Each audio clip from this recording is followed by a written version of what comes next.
گرمیوں میں اگر جسم سے بدبو آتی ہے تو نہاتے وقت پھٹکڑی کو بھگو کر اپنے پورے جسم پر لگائیں تو جسم سے بدبو آنا بند ہو جائے گی۔ گرمیوں میں اگر آپ کو بہت پسینہ آتا ہے یا آپ سے بدبو آتی ہے تو آپ پانی میں 2 قطرے ڈیٹول ڈال کر نہا لیں تو آپ کے جسم سے بدبو آنا بند ہو جائے گی اور جراثیم بھی ختم ہو جائیں گے اور آپ پرسکون ہو جائیں گے۔ جن لوگوں کو گیس کا مسئلہ ہوتا ہے یا ان کا پیٹ خراب ہو جاتا ہے تو وہ چنے کی دال اور بھنڈی کھانے سے پرہیز کریں، کیونکہ چنے کی دال اور بھنڈی معدے کو خراب کرتی ہے، معدہ گیس بناتا ہے اور پیٹ میں درد رہتا ہے اور لوز موشن لگ جاتے ہیں۔ اگر آپ کی نظر بہت زیادہ کمزور ہے تو آپ پستہ اور بادام زیادہ کھائیں اور رات میں دودھ پی کر سوئیں۔ جو لوگ ذہین اور عقل مند ہوتے ہیں وہ کم بولتے ہیں اور جب بولتے ہیں تو سوچ سمجھ کر بولتے ہیں اور ایسے بولتے ہیں کہ بعد میں اس پر پچھتاوا نہ ہو۔ رات کو چاول کھانے سے معدہ خراب ہوتا ہے کیونکہ معدہ گیس بناتا ہے اور سر میں درد ہوتا ہے اور گیس سر کی طرف چڑھ جاتی ہے تو یہ چاول کھانے کی وجہ سے ہوتی ہے۔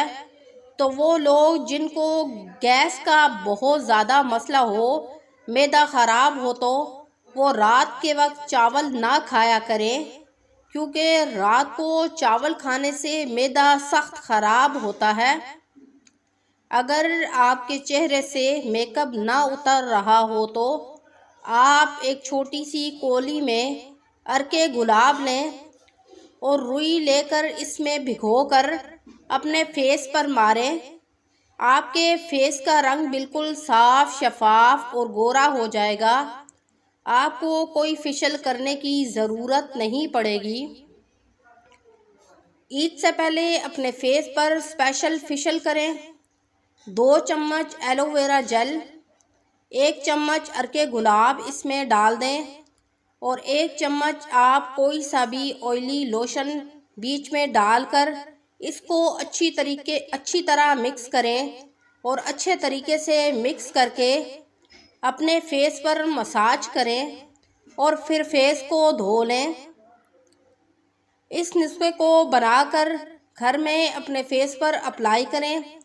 جیسا کہ پہلے میں نے آپ کو کلینزنگ کرنے کا طریقہ بتایا ہے، اسی طرح آپ اس کو بھی بنا کر اپنے فیس پر استعمال کریں۔